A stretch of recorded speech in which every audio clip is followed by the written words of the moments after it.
문화의 상달에 노력하여 우리나라에 정식히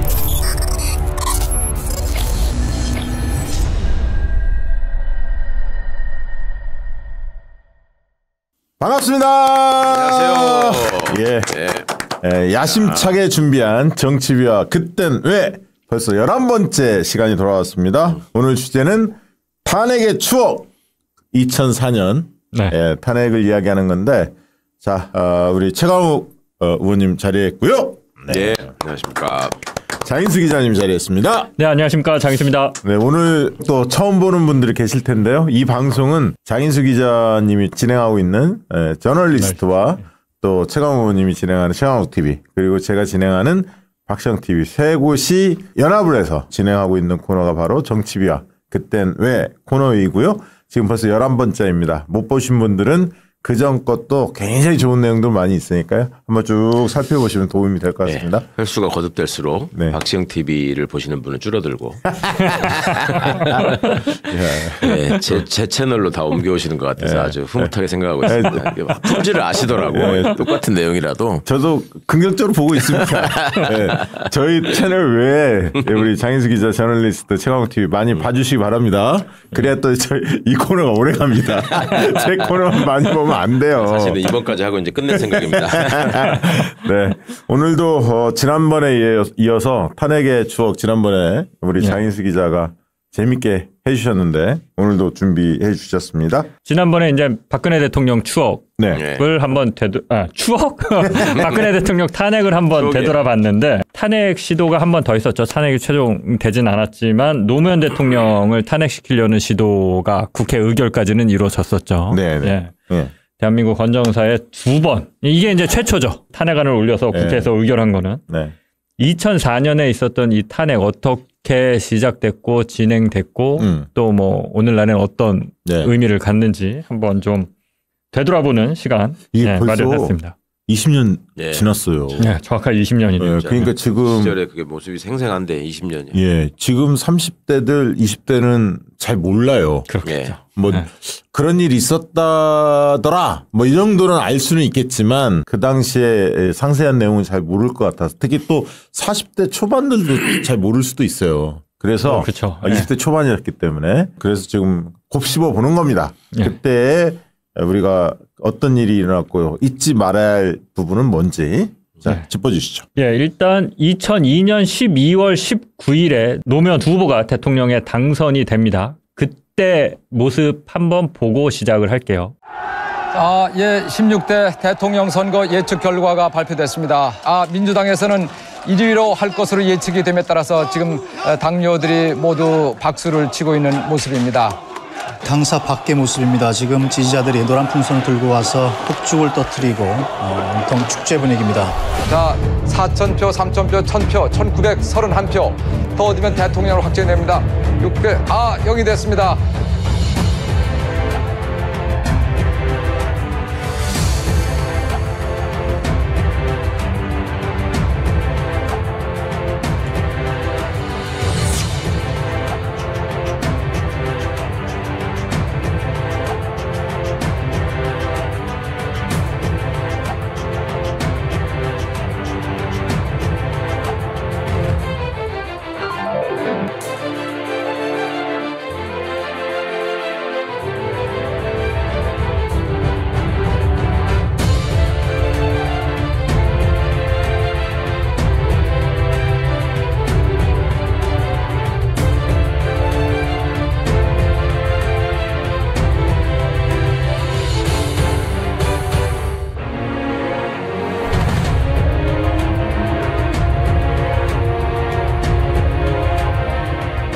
국민들이 이렇게 표출해 주신 민심이 있는 것 같습니다.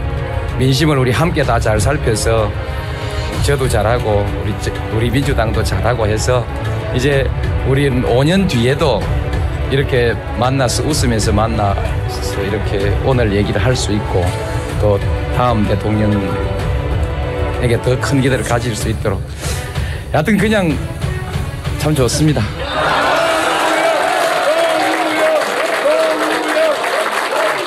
야, 언제 봐도 좋아. 언제 봐도 감동적이야. 저 때 많은 분들이 보시면서 추억에 아마 감회가 새로우실 거예요. 저도 그런데 이후에 당선되자마자 이 대통령으로서 쉽지는 않았습니다.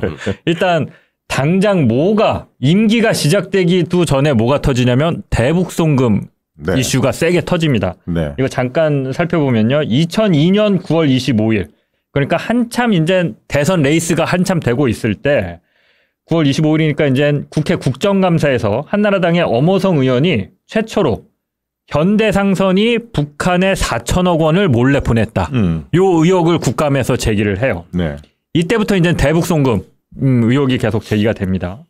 2003년 1월에 이제 감사원이 감사에 착수해서 감사 결과를 내놓는데 북한에 지원한 거 맞다. 현대가 총 2,235억 원을 북한에 지원했다. 지원한 것으로 보인다. 이게 대선 끝나고 난 다음에 그렇죠. 발표한 끝나고 난 감사 결과를 발표합니다. 그러니까 노무현 대통령이 당선은 됐는데 아직 취임하기 전인 그렇죠. 거죠. 예. 그러니까 아직 이제 김대중 대통령이 대통령이던 시절인데 네. 2003년 2월 14일에 그래서 DJ가 대국민 성명을 발표하면서 이걸 인정을 해요. 북한에 보낸 거를 사실상 이때. 요 영상도 같이 잠깐 보시겠습니다. 김대중 대통령은 현대 대북송금은 철도와 전력, 통신, 관광, 개성공단 등 실대 사업권에 대한 대가라고 말했습니다. 정부는 그것이 평화와 국가 이익에 크게 도움이 된다고 판단해 실정법상 문제가 있었지만 이를 수용했다고 밝혔습니다. 그러나 이것이 공개적으로 문제가 된 이상 정부는 진상을 밝혀야 한다며 국민에게 직접 사과했습니다. 모든 책임은 대통령인 제가 져야 한다고 생각합니다. 저는 여기에 대한 책임을 지겠습니다. 거듭 국민 여러분께 심려를 끼친 것을 죄송하게 생각합니다. 이게 이제 대북송금이 굉장히 이제 노무현 대통령한테는 정치적 시련이 되는 거죠. 결단을 해야 되는데 이게 이제 특검으로 넘어갑니다. 국면이. 2003년 2월 19일에 한나라당하고 자유민주연합, 그러니까 자민련, JP가 대북송금 특검법 처리를 강행을 해요. 네, 그래서 이걸 통과가 됩니다. 근데 이제 민주당이 이때는 불참을 하는데 한 달 뒤쯤이 2003년 3월 14일 날 민주당이 특검법을 수용하겠다라는 입장을 이때 밝혀요. 이러면서 갈등이 당내에서 굉장히 심해집니다. 심해졌죠. 심해졌죠. 이때 배경을 혹시 들은 게 있습니까? 최강 의원님? 이것 때문에 사실은 그 김대중 정부하고 노무현 정부 사이의 어떤 갈등 같은 게 이제 굉장히 커지잖아요. 저는 뭐 이 시기에 뭐 관련된 분들하고 교류가 없어서 근데 추미애 의원님한테 얼핏 들은 적이 있는데 이때 이제 청와대의 고심은 노무현 청와대의 고심은 불법 송금이었다라는 사실을 대통령이 인정하셨고 그렇죠. 인정하신 부분에 대해서 지금 특검법이 국회에서 의결이 됐는데 국회 의결 내용을 굉장히 이렇게 존중하고 무겁게 받아들이는 정부였단 말이죠. 그렇죠. 노무현 정부는 약간 법치에 대한 그렇죠. 부분이 이게 이제 원칙적인 부분인데 이거를 말하자면 이때 이슈가 대통령이 거부권을 행사하느냐 마느냐의 이슈였잖아요. 그렇죠. 그리고 이제 동교동에서는 계속 거부권 행사를 요청하는 상황이었고 그런데 모든 문제는 하여튼 원칙에 근거해서 가는 게 맞다라는 게 이제 노무현 대통령의 기본적인 철학이니까 그렇게 이제 국회를 무시할 수 없다 이런 차원에서 지금 이루어진 일인 것 같고 이것 때문에 이제 동교동은 많이 실망하고 이게 장기적으로는 나중에 이 사람들이 저 박근혜한테 넘어간 사람들 있지 않습니까? 한화갑이네, 김경재네, 그다음에 한광옥이네. 이게 공통점이라면 다 서울대 나온 것들이라는 건데 그 사람들이 서울대 같지 않은 인간들이야. 그 사람들이 변명을 하는 소재로 이게 쓰이고 있더라고요. 이게 그렇죠. 그때 이렇게 했기 때문에 그때 저도 어렴풋이 기억나는 게 문재인 대통령이 그 당시 이제 청와대 수석이었잖아요. 시민사회 수석인가 아마 그랬을 겁니다. 이때는 민정수석이었어요. 이때 민정수석이니까. 처음이니까. 그러면서 그때 그러니까 이제 뭐 문재인 수석도 상당히 영향이 있을 때잖아요. 그래서 이제 그 법률가들 출신들 이런 분들이 원칙적 입장들을 견지를 세게 했다고 하더라고요. 그렇죠. 그러니까 정무 쪽은 라인들은 여당을 좀 다독이면서 나가야 하니까 정무적 판단을 하지만 민정 쪽에서 강하게 이야기를 하면서 노무현 대통령이 받아들였는데 또 의석이 또 이때 우리가 그렇죠. 여당이 현저하게 적었죠. 그러면서 사실은 가뜩이나 후단협 때문에 민주당 맞습니다. 자체 내에서 사실 반토막이 나 있는 상태에서 내부적으로는 이 특검까지 이제 통과가 되니까 당 내에서 내용이 굉장히 커졌습니다. 그리고 그리고 그 당시에 이제 대통령 선거 끝나자마자 저도 이제 당에서 잠깐 일을 했거든요. 원래 이제 그 대선 때 노사모 사무총장 하다가 대통령 당선되니까 개혁특위가 꾸려졌어요. 그때 이제 천정배 간사 뭐 이런 분들이. 예. 그래서 이제 민주당이 새로운 비전, 혁신 뭐 이런 거를 이제. 위원장은 누구고? 그때 위원장이 누구였더라? 생각이 안 나요? 위원장은 잘 생각하는데 실제로 일은 천정배가 했어요. 예. 그래서 이제 같이 하던 때였는데 그래서 그때 내부를 들여다보면 민주당에서 물론 이제 대통령이 새로 뽑혔으니까 노무현 대통령 뽑혔으니까 의욕적으로 우리는 막 일을 했는데 그런 개혁안에 대해서 못마땅한 중진 정치인들이나 그때 그렇죠. 정교동계 이게 있었죠. 네. 그 젊은 분들을 위해서 잠깐 설명을 해드리면 오늘 내용에서 빼긴 했는데 아까 노무현 대통령이 당선되기 전에 경선 과정에서 민주당의 후보로 확정이 됐는데 후보 단일화 뭐 협의회인가요? 그래갖고 후단협이라고 그래서 후보를 사실상 노무현 후보를 인정하지 않는 그렇죠. 그 세력이 결성이 됩니다. 그래서 계속 노무현 후보를 공격하고 흔들어요. 그렇죠. 이때부터 사실 어떻게 보면 민주당 당내에 이제 노무현을 따르는 쪽과 노무현을 인정하기 싫은 쪽으로 사실 갈라지는데 그 후단협 때 더 의원은 더 많았어요. 네, 맞습니다. 그게 이제 민주당의 핵심이죠. 후단협이. 그렇게 됐고 일단 당선이 돼서 그거는 좀 잊혀지는가 했는데 그 갈등이 대북송금 특검으로 다시 나타나는 겁니다. 그렇죠. 후단협. 그러니까 민주당의 주류 DJ한테 충성을 많이 보냈던 쪽은 대북송금 특검이나 이 대북송금을 파헤치는 거에 대해서 부정적이고 이런 입장이었고 저는 그 당시에 이런 느낌을 받았는데 그 동교동이나 이런 분들이 아까 후단협에 대거 참여했잖아요. 이제 노무현 대통령이 됐어. 그다음에 대북송금도 있었지만 노무현 대통령이 당선된 힘은 시민들의 참여로 된 거거든요. 노사모를 필두로 해서.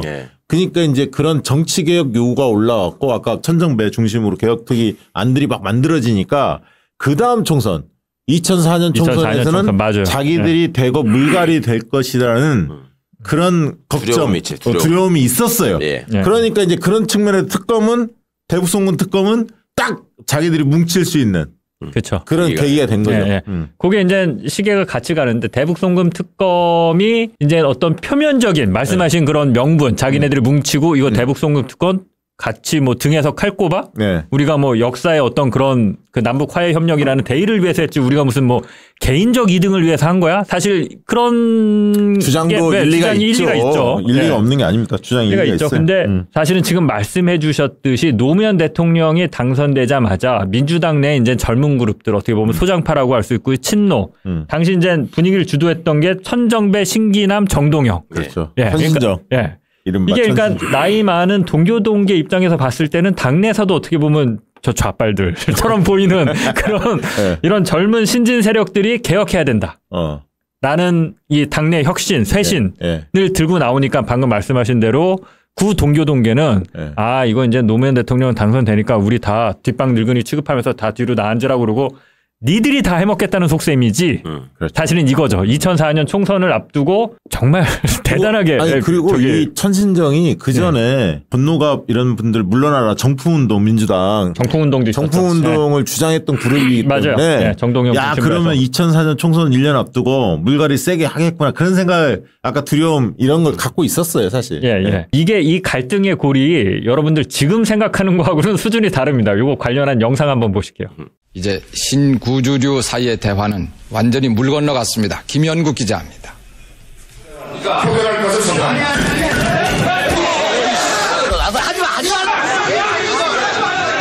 오전 9시 반 구주류 측 고참당원들이 회의장 전체를 둘러싼 험악한 분위기 속에 마지막 당무회의가 열렸습니다. 시작부터 소란이 벌어졌습니다. 85년 방에 총사한 사람이 결국 곳곳에서 격한 욕설과 몸싸움이 벌어졌습니다. 오후에 회의가 속개됐지만 분위기는 달라지지 않았습니다. 장외 조율까지 실패로 돌아가자 정대철 대표는 이제 표대결하는 수밖에는 없다면서 당의 진로를 표결에 붙였습니다. 바로 그때 구주류 측 고참당원들이 대표 자리로 달려들었고 순식간에 회의장은 난장판이 됐습니다. 신주류 강경파인 신기남 의원이 구주류 측의 집중 표적이 됐고 이미경 의원은 머리채를 잡히는 수모까지 당했습니다. 너 나한테 뭐라고 했냐? 오후 4시 40분 회의장으로 돌아온 정 대표는 결국 대화 포기를 최종 선언했습니다. 이게 방금 보신 게 이제 MBC 리포트인데 저는 이게 하나 이해가 안 되는 게 저게 머리채 잡힌 분이 지금 이미경 의원이거든요. 그걸 왜 불러 처리했는지 모르겠는데 KBS는 불러 처리 안 했고 박팔계 의원인가가 뭐 이렇게 머리채를 쬐서 저게 굉장히 충격적이었어요. 저게 저 당시에 굉장히 여자가 의원들끼리 이제 머리채 낚아채는데 정말 저 대목을 딱 보면서 이제는 정말 같이 할 수 없다. 이게 딱 그 형성이 됐어요. 저는 란닝구가 또 이제 두고두고 이제 백바지 란닝구로 이제 백바지는 나중에 유시민 총선 때 근데 저 란닝구 유명했는데 가슴 아픈데 이때 오해가 뭐였냐면 예를 들면 그 당시에 중진 중에 좀 존경을 받았던 분들이 임채정, 이해찬 이런 분들이에요.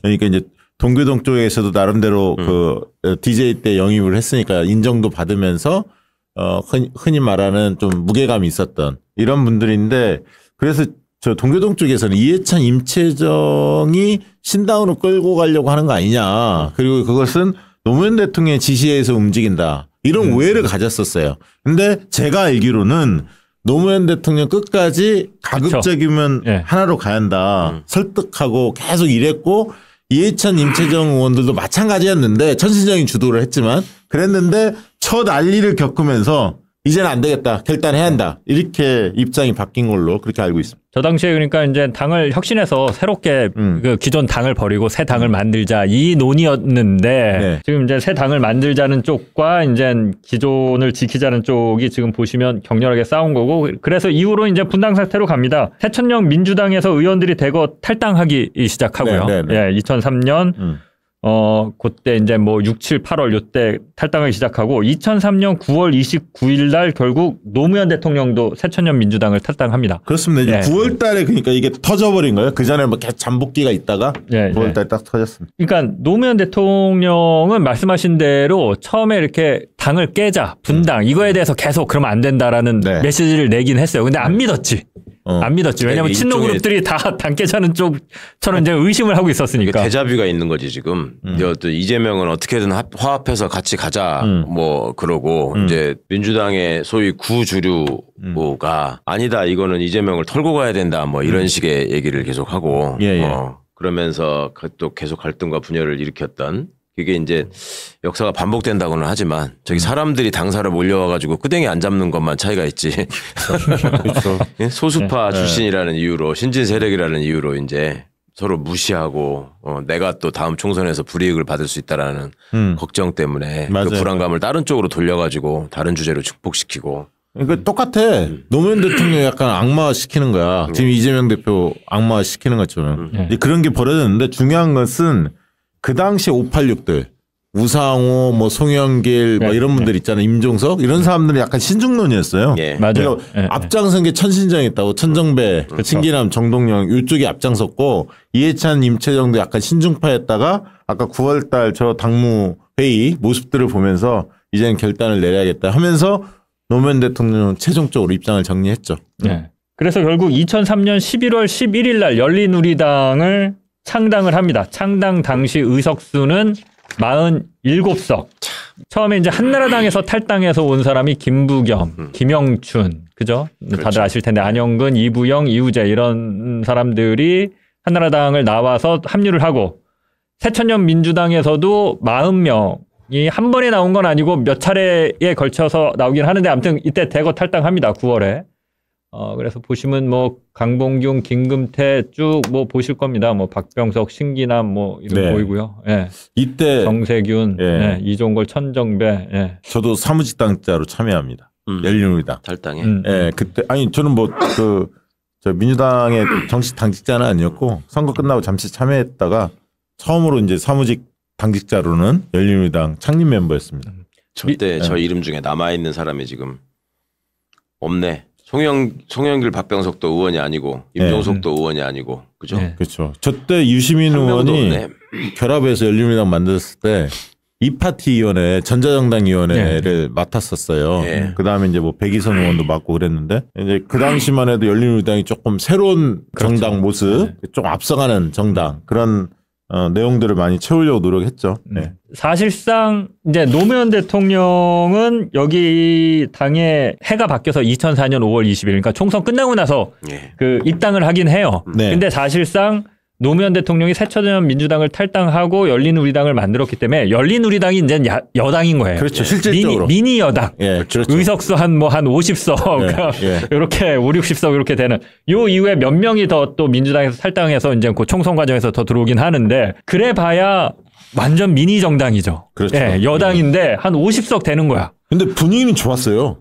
그때 왜냐면 국민들이나 이런 게 이제 마음들은 모여서 압도하지는 못했지만 그래도 야 새로운 정당, 신생 정당이고 개혁 정당이다, 참신하다 이런 느낌이 있었어요. 이게 새로운 실험이어서 언론이나 국민들이 주목하는 약간 좀 잘 되기를 바라면서 정말 새로운 정치 혁신이나 개혁이 이루어지길 바라면서 이렇게 지켜보는. 처음 당사가 어디였냐면 저기 영등포 청가문 시장에. 그렇죠. 시장에 있는. 맞아요.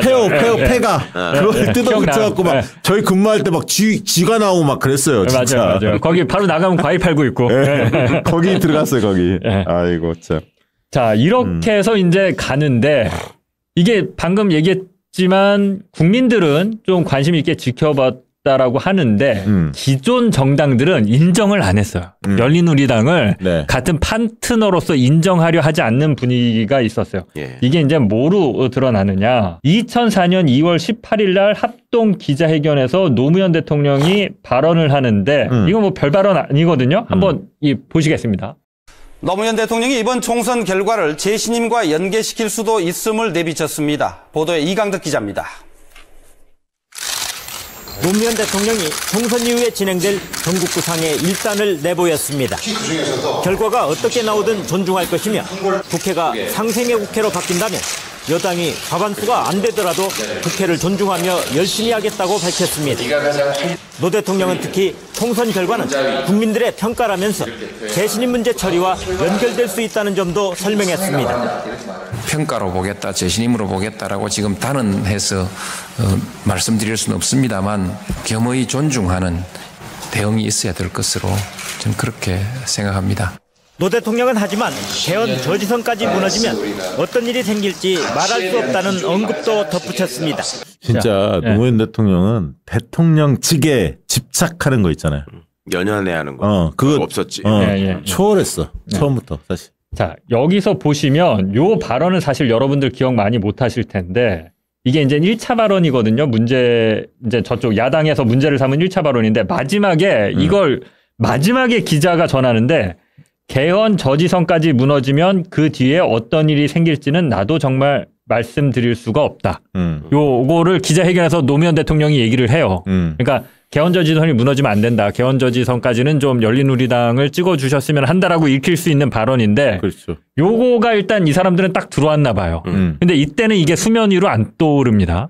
며칠 뒤에 이제 노무현 대통령이 2004년 2월 24일 방송기자 클럽 초청 회견에서 또 노무현 대통령이 이걸 뭐 문제의 발언이라고 해야 되는지 모르겠는데 아무튼 그 문제의 발언이 이제 나옵니다. 이 영상 보실게요. 노무현 대통령이 당 대선 후보 경선 때 10수억 원의 돈을 썼다고 고백해 논란이 일고 있습니다. 첫 소식으로 이강덕 기자가 보도합니다.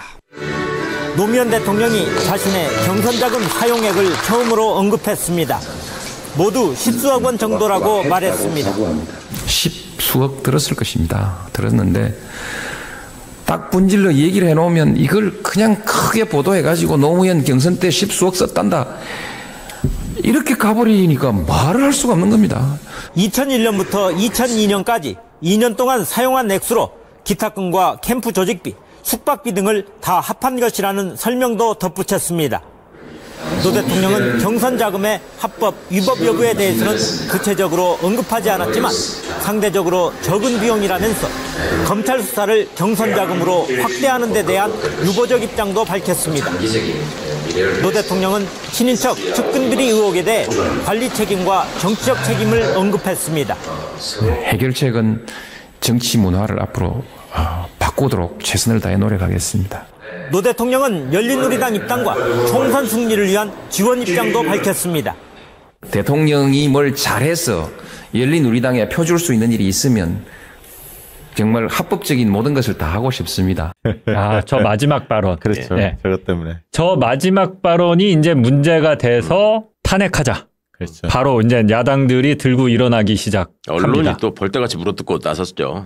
그것만 딱 노리고 있었는데. 지금하고 비교해 보면 그러니까. 참. 근데 지금 보시면 알겠지만 이게 다 KBS 리포트인데 앞에 보신 거는 기사의 주제가 재신임이었어요. 재신임. 그러니까 처음에 나오는 게 재신임이잖아요. 그리고 두 번째 이 문제 발언 때도 기자들은 저 리포트를 하면서 저게 그렇게 문제라고 생각 안 한 거야. 경선 자금을 10수억 썼다. 이거 해명하는 거를 지금 기사에 리드로 올려갖고 앞에 세웠고 정 마지막에 이제 방송 기자들이 붙였잖아요. 물론 이제 신문들은 저때 좀 다르긴 했는데 사실 이게 MBC, KBS, SBS 입장, 이 지상파 기자들 입장이나 이 시민들 입장에서 보면 아무도 문제라고 생각하지 않았었어요. 우리 문제가 될 발언도 아니야. 그러니까 합법적으로 내가 할 수 있는 일을 하고 싶다는 말을 한 게. 그리고 제가 이때 지금 노 대통령 뵈니까 이때 모습 뵈니까 2023년에 여의도가 생각이 나는데 2023년에 12월 19일 그러니까 2022년 12월 19일 날 대통령이 당선이 됐고 1주년을 맞이해서 노무현 대통령이 여의도 광장에 오십니다. 2003년 12월 19일 1년이 되는 해에 이제 여의도 광장에서 노사모 비롯해서 시민들 앞에서 씁니다. 리멤버 1219 그 행사를 저도 이제 자봉으로 준비했었는데 그날 무지 추웠거든요. 근데 그때 나와서 노무현 대통령이 뭐라고 하셨냐면 1급수 있으면 뽑아주면 좋겠지만 1급수가 없으면 2급수라도 뽑아야 한다. 여러분들 포기하시면 안 됩니다. 그렇죠. 지금 3급수, 4급수들이 정치를 망치고 있는데 1급수가 못 된다 하더라도 2급수를 찾아내서 여러분들이 적극적으로 지지 활동해야 한다. 막 이렇게 말씀하셔요. 그래서 이제 그 사이에 그 부안 사태도 있었고 여러 일들이 많이 일어나면서 사람들이 많이 노무현 대통령한테 실망한 분들도 꽤 있었거든요. 근데 그때 여의도에 그 노무현 대통령 뵈면서 다시 뛰자. 우리가 만든 정권 아니냐. 다시 뛰어야 한다. 이런 공감대 형성이 됐어요. 그래서 다시 열린우리당 확실히 밀어야 한다. 이게 이제 쫙 올라오던 시기였고 그러면서 지금 2월 달에 노무현 대통령이 계속 이 말씀을 하신 거예요. 아니, 그러니까 앞에 리포트 보셨으면 알겠지만 이제 취임한 지 고작 1년 됐는데 재신임을 벌써 이번 총선 결과에 따라 뭐 재신임 뭐 여부를 뭐 판단하겠다 뭐 그렇잖아요. 엄청 셀 텐데. 윤석열이 좀 그랬으면 좋겠어. 재신임 연계하고 좀.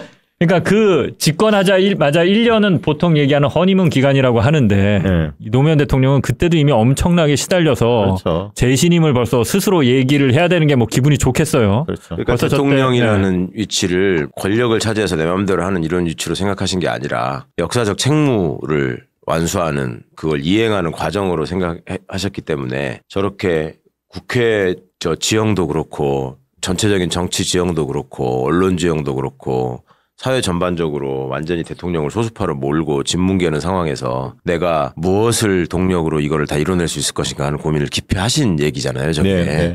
총선을 통해서 재신임 해달라. 제가 해야 될 일이 있다. 왜냐하면 그 얘기잖아요. 개헌 저지선까지 무너지면 식물 대통령이잖아요. 사실상. 그렇죠. 그 얘기를 하신 거죠. 스스로. 자, 이게 이제 두 발언. 개헌 저지선까지 무너지면 그 뒤에 어떤 일이 생길지 나는 정말 말씀드릴 수가 없다. 또 하나. 대통령이 뭘 잘해서 열린우리당이 표를 얻을 수만 있다면 합법적인 모든 것을 다 하고 싶다. 자, 생각해 보시면 이게 그냥 자기가 얘기한 게 아니라 자기는 얘기하기 뭐 싫다라고 표현하면 그렇지만 굳이 뭐 얘기 안 하려고 하는데 기자들이 저때 꼭 물어봤어요. 열린우리당이 미니 정당이고 여당인데 이번 총선에서 어떻게 예상하시냐, 어떻게 됐으면 좋겠냐 물어보니까 답한 거야. 거기에. 그럼 저 정도 답도 못하나? 그러니까. 근데 이게 딱 나오자마자 바로 민주당 조순영 대표가 치고 나옵니다. 조순영 잊지 않는다. 조순영. 야권 노 대통령 탄핵 고삐. 그래서 이게 바로 저 발언 있고 2월 25일 다음 날 이제 한겨레 기사인데요. 홍사덕 한나라당 원내 총무, 그다음에 조순영 민주당 대표 이런 사람들이 바로 탄핵을 들고 나와요. 탄핵 이거 지금 그 다음 날이에요. 그러니까 24일 날 그 발언이 있었고 25일 날입니다. 예. 네. 이거 공직선거법 위반이다. 대통령이 헷갈리시지 말아야 될 게 이 민주당 대표라고 하는 거는 열린우리당 말고 그렇죠. 남아 있는 그렇죠. 민주당 대표를 구민주당. 구민주당. 이제 주로 이제 그 동교동계 중심으로 있는. 이게 이렇게 들고 나오는데 신문들은 열심히 받았습니다. 지면에서는. 네. 지면에서는 열심히 받아 쓰는데 요 MBC 당시 보도 현황 한번 띄워주시겠어요? 자, 이게 지금 작아서 잘 안 보실 수 있는데 2월 24일 날 그 문제 발언이 나오고 나서 2월 25일 날 MBC의 톱뉴스 보시면 2차 베이징 6자회담 개막을 3꼭지하고 네. 남북 베이징 올림픽 단일팀 구성을 2꼭지하고 그다음에 이제 불법 대선 자금 수사 발표 2꼭지하고요. 네. 다음 날도 보면 2차 베이징 6자회담 이학수 소환 이게 탐욕수고 맞아. 이학수 컸지. 네. 2월 27일도 전국 땅값 공시지가 평균 20% 인상 총선 지역구 15석 이런 게 이제 탑뉴스로 올라오고 2월 28일에도 2차 베이징 6자회담 선거구 수도권 12석 증가 탄핵 얘기가 없어요. 네, 탑뉴스에 없어. 그리고 보도가 아예 없어요. KBS도 똑같아요. 찾아보세요. 유일하게 SBS만 2월 25일 날 탑블럭에 한 꼭지 해요. 그 조순영이랑 홍사덕이 들고 일어나니까 야당에서 지금 탄핵한다고 하네. SBS만 딱 한 꼭지 하고 MBC, KBS는 이게 심각하게 보지 않은 거야. 아니, 갑자기 뭐 정치인들이 몇 명 들고 일어나서 탄핵한다고 하니까 이걸 뭐 이렇게 신경 써야 되나? 그러니까 맞아요. 보면 국민들도 뜬금없어 했어. 뜬금없는 휴식이었어요. 이걸 왜 전해드리냐면 이거 정치권에서만 난리를 폈었지. 그러니까 어떻게 보면 총선 전략으로 활용한 거야. 근데 국민들 관심도 없었지. 그러니까요. 이게 MBC나 KBS, SBS 같은 데는 시청률 경쟁을 치열하게 하기 때문에 그렇죠. 관심 없는 뉴스를 탑뉴스로 올리면 바로 시청률 떨어지는 게 보여요. 탄핵을 지금 정치권에서 계속 쓰는데 뭔 얘기야 그러고 안 쓰는 거야. 이게 계속 안 쓰다가 언제 나오냐. 3월 3일쯤 되면 이제 슬슬 나오기 시작해요. 3월 3일이 되면. 선관위 발의. 열흘이 지난 다음에 열흘. 그게 왜냐면 그래갖고 선관위가 이게 그 공직선거법 위반이 맞나? 이거를 조사를 해요. 고발이 선관위가 됐으니까. 고발을 해서 그래서 선거법은 아닌데 앞으로 좀 언행에 주의해달라. 이런 결과를 내놔요. 맞아요. 기억나. 그러니까 또 야당에서는 더 들고 일어납니다. 이거 이대로 안 된다. 탄핵 가야 된다. 이런 식으로 따지면 지금 윤석열 대통령 한 100번 정도 탄핵 사유가 발생하지 않았을까? 뭐야? 100번 하루에 하나씩이야? 하루에 하나씩. 아유 참. 속 터집니다. 진짜 보니까. 그래갖고 뉴스를 지금 요거 하나 보고 가시죠. 3월 3일 날 그래서 KBS 9시 뉴스를 한번 보실게요. 선거에 대해서 관심이 많습니다. 그리고 대통령이 뭘 잘해서 열린우리당에 펴줄 수 있는 일이 있으면 정말 합법적인 모든 것을 다 하고 싶습니다. 노무현 대통령의 이 같은 발언이 선거법에 위배되는지를 놓고 선관위가 고심에 고심을 거듭하고 있습니다. 오후 3시부터 시작된 회의는 선관위원들 사이에 의견이 엇갈려 이 시간까지 진통을 겪고 있습니다. 선거법 구조 공무원의 중립과 60조 선거개입 금지 조항을 어겼는지 여부가 집중 논의되고 있습니다. 노무현 대통령은 야당이 오히려 아주 효과적인 선거운동을 하고 있다며 강한 불만을 토로했습니다. 아주 효과적인 선거운동을 자기들은 하고 있으면서 제가 그냥 묻는 말에 대답하는 걸 가지고 이렇게 난리를 부리고. 한나라당과 민주당은 선관위가 납득할 만한 결론을 내놓지 않을 경우엔 선관위원장을 탄핵하겠다고 으름장을 놓고 있습니다. 대통령 탄핵 주장까지 나오고 있습니다. 대통령이 각종 언론을 통해서 열린우리당 지지를 공개 선언하는 것은 명백한 선거 위반입니다. 대한민국 대통령이 대한민국 법을 안 지키고 그 대통령을 추정하는 공사1호가 법을 안 지키고. 지금 보면 전혀 그러니까 민심이랑은 괴리된 채 자기들끼리만 지금 너무 열받아 있어. 지금 보면 정치권에서. 근데 이 사람들은 이 확신범처럼 그냥 밀고 갑니다. 야당에서. 아니 그러니까 국민들이 볼 때는 별거 아닌데 왜 이렇게 저렇게 난리를 치지? 그러니까 나중에 더 열받은 거야. 그걸 보면서. 맞아요. 제가 이제 그것 때문에 계속 이거를 짚는 건데 이게 민심이랑 상관없이 자신들의 고집, 자신들이 뭐 옳다고 믿는 거라고 해야 되나? 아무튼 그냥 노무현을 대통령으로 인정하기 싫었던 거죠. 그렇죠. 그러니까 그 말 한마디를 이제 꼬투리 잡아서 밀어붙이는 건데 탄핵안 발의되기 전날 어떤 뉴스가 터지냐면 이거는 뭐 큰 변수는 아니었는데 대선 자금 수사 결과 중간 결과를 발표합니다. 이때 한나라당이 823억 원, 노무현 캠프가 113억 원을 썼다. 이렇게 이제 중간 수사 결과를 발표하는데 이것도 믿을 수가 없지 사실. 이 뉴스도 잠깐 한번 보시죠. 네. 검찰 수사 결과 한나라당의 불법 대선 자금은 모두 800억 원을 넘은 것으로 파악됐습니다. 서정우 변호사와 김영일 의원 등이 수수한 불법 자금은 삼성 340억, LG 150억, 현대차 100억, SK 100억 등 4대 기업에서만 690억 원입니다. 한화, 롯데, 금호, 대한항공 등까지 합치면 823억 원, 여기에 삼성의 비자금으로 의심되는 50억까지 합치면 최대 873억 원입니다. 노무현 후보 캠프의 경우 안희정 씨가 삼성에서 30억 원을 받은 것을 비롯해 이상수 의원과 이재정 전 의원이 SK에서 10억, 한화 10억, 금호에서 6억 원을 수수한 것으로 파악됐습니다. 현대자동차와 롯데, 대한항공, 태광실업 등까지 합치면 모두 97억 원이고 안희정 씨가 출처를 밝히지 않고 있는 17억 원까지 합칠 경우 100억 원이 넘습니다. 이 같은 집계 결과를 보면 노무현 후보 캠프의 불법 자금이 한나라당의 10분의 1을 넘은 셈이 됐습니다.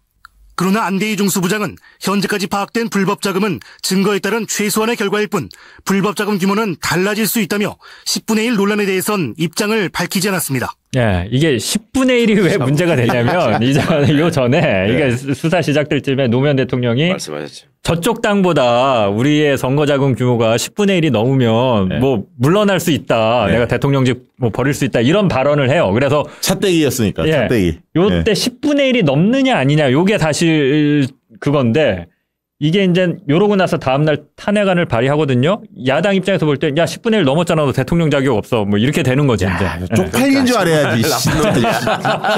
그것도 제대로 밝혔는지도 모르겠고. 네, 그러니까 아유, 이게 확정적인 것도 아니고. 근데 이제 아무튼 이거는 큰 변수는 아니었는데 지금 생각해 보면 아니 지금도 마찬가지인데 정치인들이 참 뻔뻔하죠. 자기네들이 거의 한 10배는 아니라도 한 7, 8배 쓴 거 아니야 지금.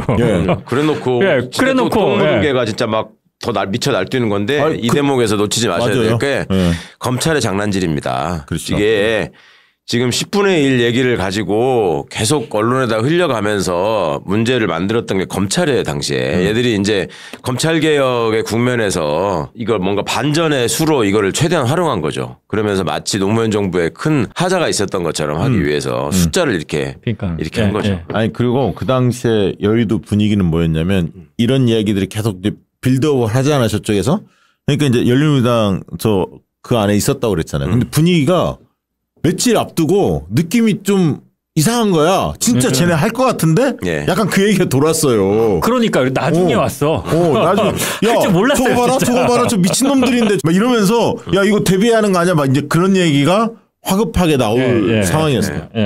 자, 그리고 3월 9일 날 민주당에서 이제 대통령 탄핵안을 발의를 합니다. 당시에 이제 제적위원이 국회 271명 중 271명이었는데 야 2당 구민주당이랑 한나라당이 대표 발의해서 157명이 발의를 합니다. 유용태 그때 홍사덕이 원내대표. 유용태 홍사덕. 이제 그 탄핵안 발의의 탄핵 사유는 3가지인데 선거법 위반, 아까 말씀하신 그 발언. 발언이죠. 뭐 열린우리당 잘 되게 할 수 있으면 내가 하고 싶은 거 합법적인 데서 다 하고 싶다.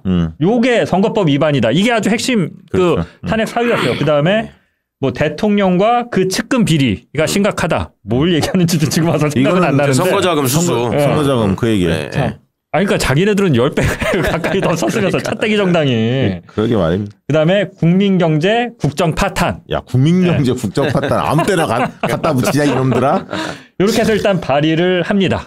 참 이러면서 이제 탄핵 표결이 들어가는데 그 전에 광고 하나 듣고 탄핵 이야기 이어가 보도록 하겠습니다. 지난주에 말이죠. 광고가 2개 들어왔는데 이번 주에 하나 줄었어요. 우리가 분발해야 합니다. 자, 효자손 큐 초록잎 홍합 크림 소개해 드리도록 하겠습니다. 제가 최근에 집에서 운동하다가 허리가 삐끗했어요. 그래서 어제 그제 되게 고생했는데 그때 다행히 효자손 큐가 집에 있어서 빨리 발랐습니다. 그래서 응급 처방을 했는데 이게 굉장히 삐끗한데 허리 삐끗 그리고 어깨 무릎 이런 데 뻐근할 때 아주 효과적이거든요. 효자손 큐 크림이 좋다는 건 많이 소문이 나서 많은 분들 알고 계실 텐데요. 이 초록잎 홍합크림은 마오리족 유연성의 비결인 뉴질랜드에서 유명한 초록잎 홍합 성분에 벤스랩이 자체 개발한 특허 성분 4가지를 추가해서 만든 제품이고요. 뻐근하고 불편한 곳을 시원하게 풀어주는데 아주 좋은 제품입니다. 베니아몰 검색하시면 되고요. 평소에 파스 붙이면 타는 듯이 화끈거리고 또 피부가 상하는 분들 많이 계신데요. 이 제품은 바르자마자 기분 좋은 쿨링감이 들면서 효과가 빠르게 느껴집니다. 파스와 달리 사용할 때 피부가 따갑거나 가렵지 않고 또 피부도 매끈해진다고 합니다. 구매하실 때 저희가 이제 샘플을 동봉해서 보내드리는데요. 샘플 먼저 한번 써 보십시오. 샘플 써봤는데 효과 못 느끼겠다. 그런 분들은 본품 개봉하지 마시고 100% 환불해 드리고 있으니까요. 부담 없이 주문해서 한번 사용해 보시기 바랍니다. 1+1에 샘플까지 보내주신다는. 네, 그럽니다. 이 자신 있는 거예요. 그리고 배송 메시지에 박시영TV 구독자 이렇게 꼭 한번 남겨주시기 바랍니다. 그러면 무료 체험분 2배로 보내드리는 이벤트를 현재 진행 중에 있습니다. 박시영TV 구독자 메모 잊지 마시고요. 구매 방법은 유튜브 더보기 링크를 클릭하거나 네이버에서 효자선 Q 아니면 베니아몰 이렇게 검색하시면 바로 제품 만나보실 수 있습니다. 이 제품이고요. 아주 좋습니다. 이거 특히 어르신들 꼭 보내드리면 좋을 것 같고, 그리고 집에 저같이 이렇게 허리나 어깨에 또 무릎 이렇게 뻐근할 때 많이 있죠. 요즘 등산 가시는 분들 많이 계시는데 무릎 관절 조심하셔야 합니다. 발목 관절 이런 분들 많이 계실 텐데 꼭 집에 하나씩은 구매해서 좀 그런 뻐근하고 아플 때 한 번씩 발라보시면 굉장히 좋습니다. 야, 이게 시류에 편승하지 않는 이런 프로그램에 이렇게 광고를 제공하실 정도면 이거 진짜 진심이야. 이건 저 의식 있는 분이야. 효자선 큐를 사랑해야 돼 정말 이거. 아니 저 지난주에도 말씀드렸는데 발목 뼈 갖고 바르고 있는데 좋습니다. 좋다니까요. 좋아요. 그때 다쳤을 때 발랐다고 했죠. 좋아. 맞아요, 이거 진짜. 자, 이제 또 탄핵 이야기 이어가 보도록 하겠습니다. 예, 이제 지금까지 전반부였고 이제 후반부. 3월 12일 날 결국 탄핵을 표결합니다. 따져보면 문제의 발언 2월 24일 날 나왔잖아요. 네. 3월 12일이니까 불과 한 17일? 네. 17일 만에 그냥 탄핵을 국회에서 의결한 거예요. 문제 발언 나오고. 네. 이게 뭐 문제가 있는지 없는지 뭐 제대로 따져보고 토론해보고 뭐 이럴 시간도 없었어요. 그래갖고 일단 한번 보시죠. 현장 장면이 진짜. 진짜. 대통령 노무현 탄핵 소추안은 선포합니다.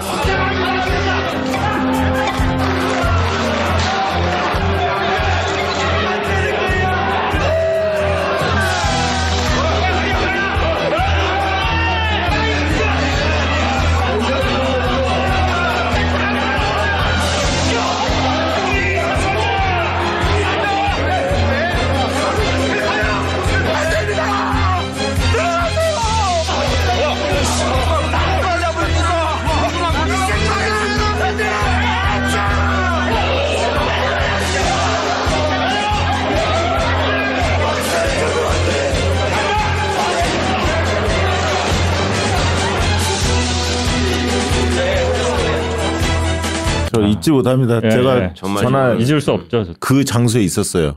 그 국회 본회의장 방청석 2층에 이제 앉아 있었어요. 여차하면 뛰어내리려고. 근데 엄청 높더라고 거기가. 그래, 엄청 높다. 진짜 못 뛰어내려. 한 7, 8m 정도는 돼 보여. 10m 가까이 돼. 그래서 여차하면 뛰어내리려고 준비하고 있는데 경위들이 와갖고 신분증 다 대조하고 그때 당직자였으니까 근데 다 쫓아내더라 막판에. 처음에는 버텼거든. 끝까지 어떻게 잘 숨어 있었는데 막판에 표결하기 직전에 쫓겨났는데 지금 아까 보니까 저 우리 옛날에 노사모 출신들 정경원 지금 경남도당 사무처장 모습도 보이고 유시민 장관이 그 당시 유시민 의원이었죠. 임종석 많은 분들이 생각나네요. 저때.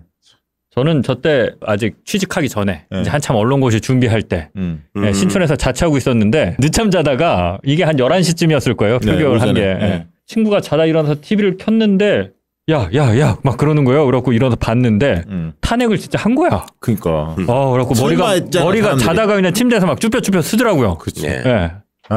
저런 놈들입니다. 저런 놈들. 저때 제적 271명이었는데 193명 찬성 가결했고 지금 왜 저런 사태가 지금 일어나는 거냐면 저렇게 이제 표결 가능할까봐 열린우리당 그 의원들이 가서 이제 점거농성, 그 그렇죠. 단상에서 점거농성하고 있었는데 다 뜯어냈죠. 예, 표결 직전에 지금 경위권 발동해갖고 다 강제로 다 드러내는 상황입니다.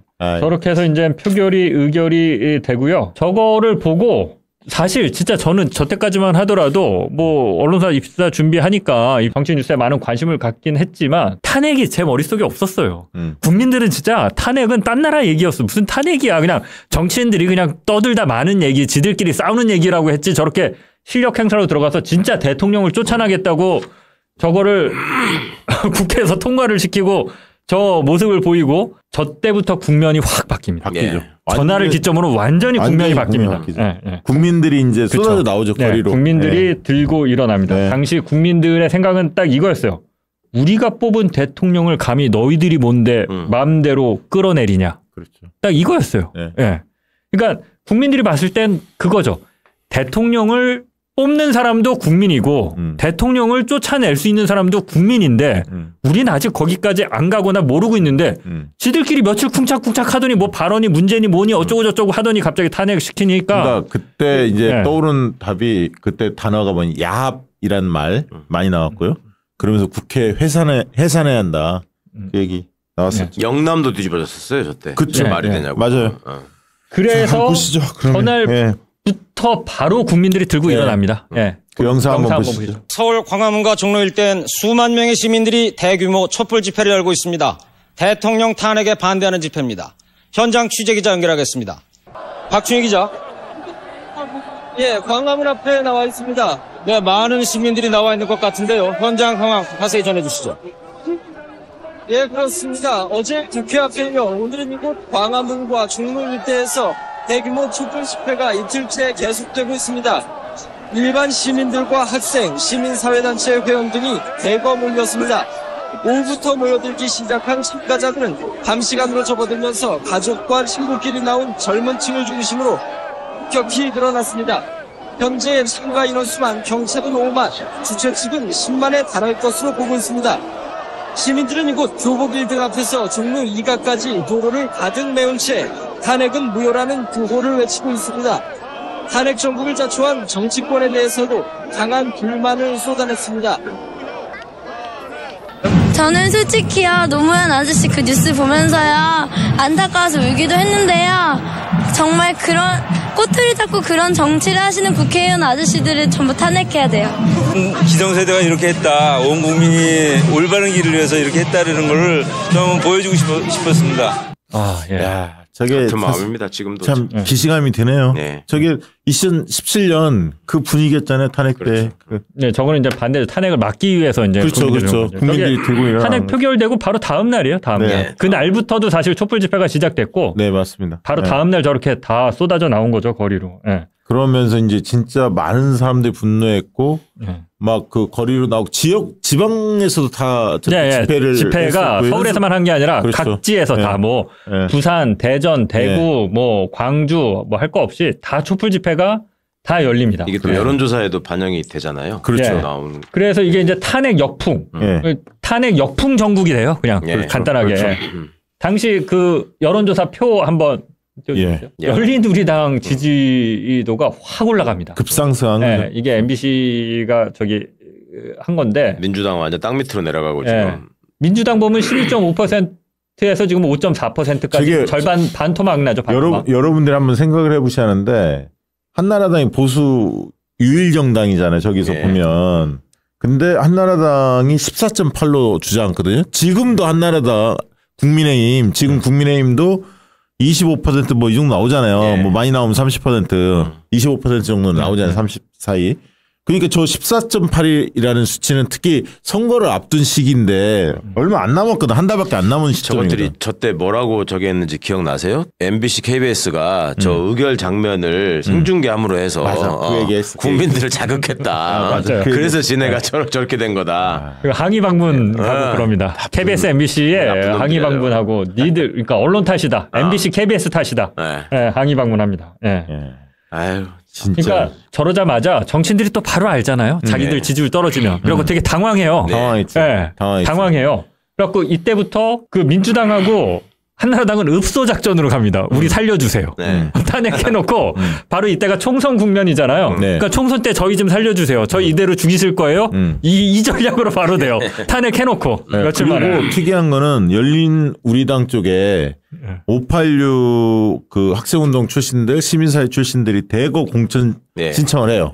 왜냐하면 민주당은 약간 일단 동교동계 나이가 좀 많고 흔히 말하는 구태 정치인들이 많았기 때문에 거기는 신인들이 낄 자리가 안 되거든. 그리고 흐름이 열린우리당 확 넘어오니까 대거 몰립니다. 제가 제 개인적 기억으로는 그 전까지는 출마하는 사람들 이름을 이렇게 보면 한 번이라도 어디서 봤던 사람들인데 신문에서 열린우리당 후보 진짜 듣지도 보지도 못했던 정봉주, 정청래 이런 사람들이 이제 막 맞아. 홍천받고 후보가 되는 거야. 그리고 경쟁도 셌어. 엄청 몰렸어요. 경선하면서 막. 그래서 아무튼 이제 탄핵 심판은 시작이 되고 바로 이제 이게 이제 총선으로 이어지는데 총선 결과 한번 뭐 같이 보시죠.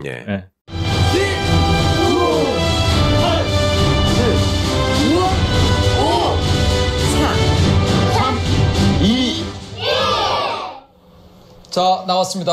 아하, 열린우리당의 압승을 예측했습니다. 열린우리당 과반이 확실시 되고 있다는 MBC 예측 결과가 나왔습니다. 석입니다.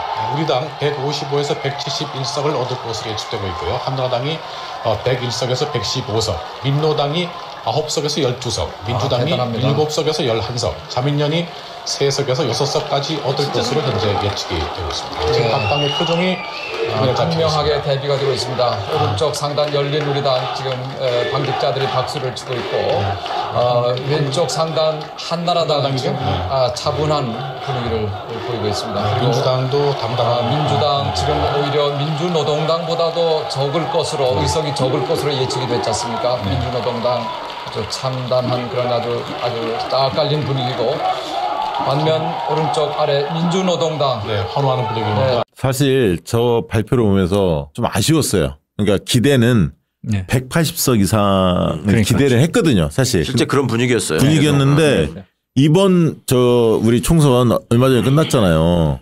그때보다도 분위기가 더 좋았어. 사실은 더 좋아서 대구에서도 다 이긴다고 나왔을 때니까. 정동영 의장의 노인 폄하 발언. 그러면서 이제 박근혜가 끼어들잖아요. 읍소 전략. 이런 게 이제 영남권 나중에 영향을 좀 미치긴 미쳤는데. 솔직히 이게 노인 폄하 발언도 아니잖아. 그렇지. 그냥 현상을 얘기한 거지. 진짜. 요거 그래도 의석수는 한번 보고 가죠. 이미지 한번 띄워주세요. 299석에 열린우리당이 총 152석. 그러니까 이게 그러니까 과반을 해서 뭐 승리한 건 맞는데. 성이 안 차. 그 당시에 분위기에 비하면 많이 선전하지는 또 못했다 이렇게 볼 수도 있는 진짜 뭐 170석, 180석 막 맞아요. 그때 분위기 그랬어요. 그러니까 한나라당하고 민주당은 진짜 우리 없어지나? 이걸 걱정해야 되는 그런 상황이었어요. 그 탄핵 역풍이라는 그리고 거는 이제 당시에. 민주노동당이 약진했죠. 그러면서 이제 흔히 말하는 진보정당이 상당히 블럭이 강화됐던. 한나라당이 121석. 이게 선전합니다. 100석도 못 한다고 그랬어요. 저때. 그때 박근혜가 이제 나와서 읍소 전략으로 천막당사 천막당사하고 그러면서 나름 한나라당이 120석 하면서 선전하고 뭐 민주당은 뭐 9석 10석도 못 해갖고 완전 찌그러지고요. 민주노동당이 10석으로 이렇게 선전을 하죠. 사실은 이러면서 이제 흔히 말하는 동교동계가 이제 역사의 자취를 감추게 되죠. 사실 거의 이제 물론 나이대도 많았고 그 분들이 DJ 만드는 때까지는 혁혁한 공을 세웠습니다만 노무현 대통령 시대에는 동교동계 이제 물러나고 사실상 그 386 당시에 386 지금 이제 586이라고 이야기합니다만 학생운동 그리고 사회운동 했던 분들이 주류로 정치권에 등장을 합니다. 그래놓고 20년이 지나고 나면 예전에 자기들이 등장했을 때 그 신선함을 잊어버리고 그렇죠. 동교동계가 하던 짓을 따라서 하는 맞아요. 후배들한테 계속 길을 열어줘야 하는데 아직도 그러고 있지 않죠. 이거가 되고 나서 이제 사실상 탄핵은 이제 뭐 탄핵이 뭐 인용되거나 이제 결정될 것이라고는 아무도 생각하지 않았죠. 그렇죠. 사실 총선으로 끝난 거였어요. 이때 분위기는 총선이 열린우리당 과반했는데 뭐 어디에 누가 이거를 그렇죠. 국민의 뜻은 이제 확실하게 드러났으니까. 잘못하면 헌재도 날라가. 그러니까요. 이거를 말도 안 됐고 그 한마디 한 거 갖고 어떻게 대통령을 탄핵시켜요. 어찌 됐건 한 달 뒤인 5월 14일 날 헌재가 탄핵 심판 결과를 발표를 하는데요. 이 영상 짧게 보시겠습니다. 헌정사상 초유의 대통령 탄핵 심판 사건은 기각됐습니다. 일부 잘못이 있지만 대통령을 파면할 정도로 중대 사유가 아니라는 게 헌법재판소의 기각 이유입니다. 이 심판 청구는 법정 의견 이외에 탄핵 결정에 필요한 재판관의 정족 수에 이르지 못하였으므로 이를 기각하기로 하여 주문과 같이 결정한다. 2달여 동안의 진통 끝에 탄핵 심판 사건은 이렇게 기각으로 결정됐습니다. 헌법재판소는 결정문을 통해 지난 2월 한국방송기자클럽 초청 기자회견에서의 노무현 대통령 발언 등은 선거에서의 중립 의무를 위반한 것으로 판단된다고 밝혔습니다. 대통령의 지위를 이용하여 선거에 대한 부당한 영향력을 행사하고 이로써 선거 결과에 영향을 미치는 행위를 한 것이므로 선거에서의 중립 의무를 위반하였다. 하지만 대통령 측근 비리와 관련해선 취임 전의 일이거나 대통령의 연루 여부가 드러나지 않아 기각했고 국정과 경제 파탄 부분은 아예 탄핵 심판의 대상이 될 수 없다고 못 박았습니다. 따라서 선거법 위반 행위는 일부 인정되지만 대통령을 파면시킬 만한 중대한 직무상 위반으로 보기 어렵다는 게 헌법재판소의 결론입니다. 저때 그 권한대행을 저희가 했잖아요. 고건이. 네. 고건이 꿈을 좀 꿨었나? 그때 오버해가지고. 네, 맞아요. 여러 가지가. 네. 그죠. 네. 맞습니다. 네. 저 보시면 추억의 인물들 많죠. 김기춘 나오고 문재인 대통령 나오고. 못된 짓 하는 장면은 항상 김기춘이 빠지질 않아. 진짜 오래 진짜 먹었어. 오래. 박정희 때부터 박근혜 때까지 그러니까. 계속 나는 한국 현대사의 악인을 꼽으라 그러면 네. 근데 주저없이 꼽을 수 있는 사람이에요. 김기춘. 네. 정확하게 나중에 이제 박근혜 대통령 탄핵될 때 저 위치가 바뀌죠. 김기춘은 이제 박근혜랑 같이 이제 사실상 같이 탄핵단은 저렇게 섰었고. 아무튼 이렇게 쭉 둘러봤는데요.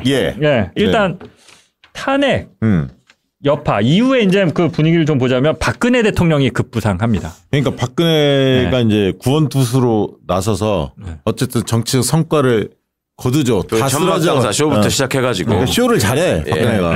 그러면서 마치 이제 선거의 여왕 그때부터 그렇죠. 선거의 여왕이라는 타이틀을 받죠. 그리고 이제 재보궐선거 뭐 이런 거 할 때 다 이기고 그때 이제 투표율이 낮았고 또 노무현 대통령에 대한 인기가 좀 없을 때인데 그때 이제 박근혜가 어떻게 보면 이제 화려하게 등장하는데 이명박이 이제 서울시장 하면서 이명박이 좀 잘하다 보니까 2007년 대선에서 이제 밀렸죠.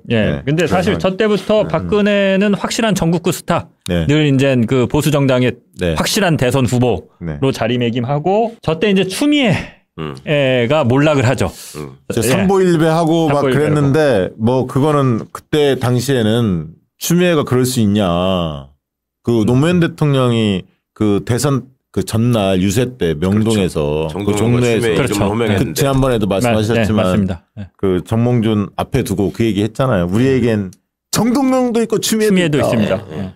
요 추미애 영상 잠깐 뭐 보고 가시죠. 선거 체제를 추스린 민주당 추미애 선대위원장은 한나라당과의 탄핵 공조에 사과했습니다.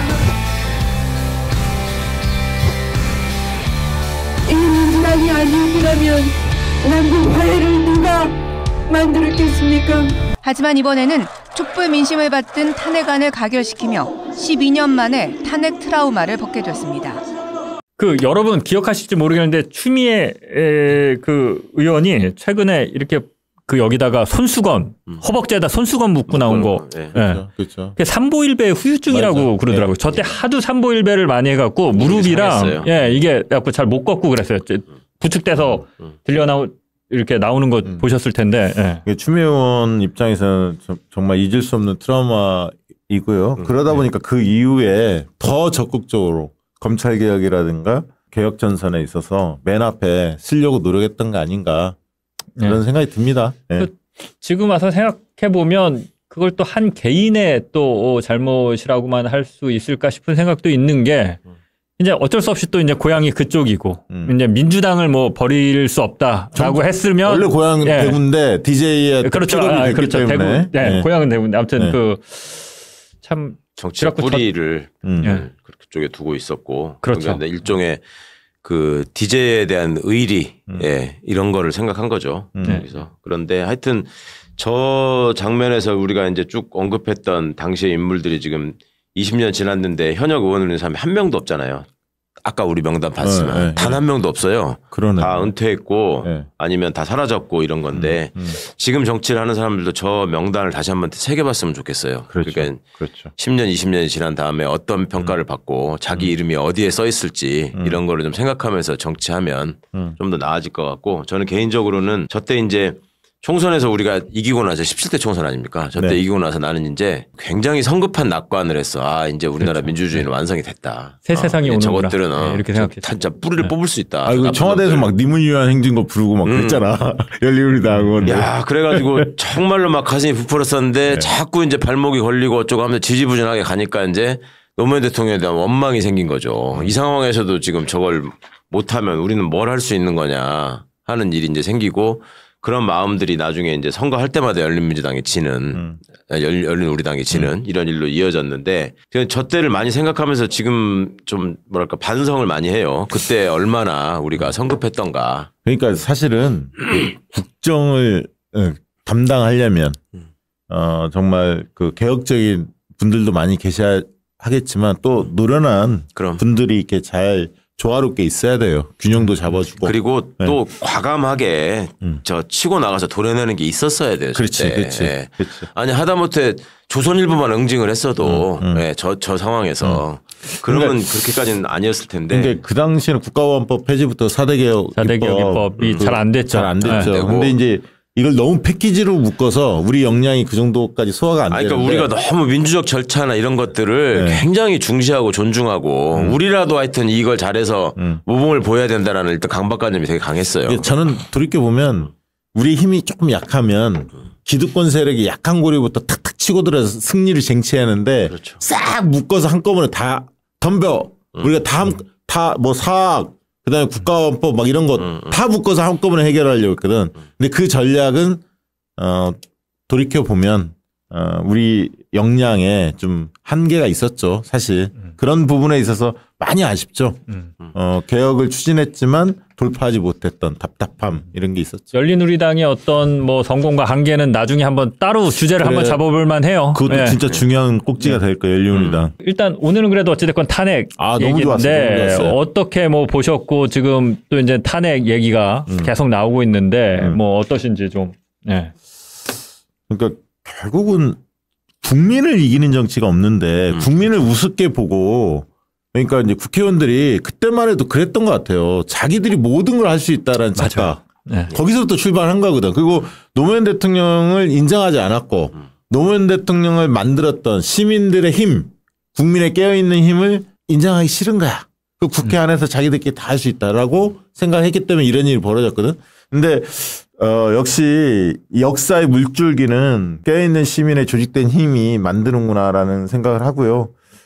또다시 우리가 거리로 나갈 수밖에 없는 지금의 상황 자체가 참 여러 가지 생각하게 만드는데 이럴 때일수록 옆에 계신 분들하고 함께 나설 수밖에 없다. 결국은 국회가 정치하는 것 같지만 결국 국민이 정치하는 시대다. 그런 생각이 듭니다. 저는 이제 한국의 기득권 집단이 갖고 있는 어떤 사악함과 탐욕의 뿌리가 얼마나 깊고 질긴가를 저는 생각하게 됩니다. 그러니까 저 20년 전에 저런 일이 있고 나서 무슨 천막 당사라고 천막 치고 쇼할 때 그때부터 이제 시작된 저들의 어떤 행태가 그 무릎 꿇고 앉아서 절하는 거였거든요. 저희가 잘못했습니다. 용서해 주십시오.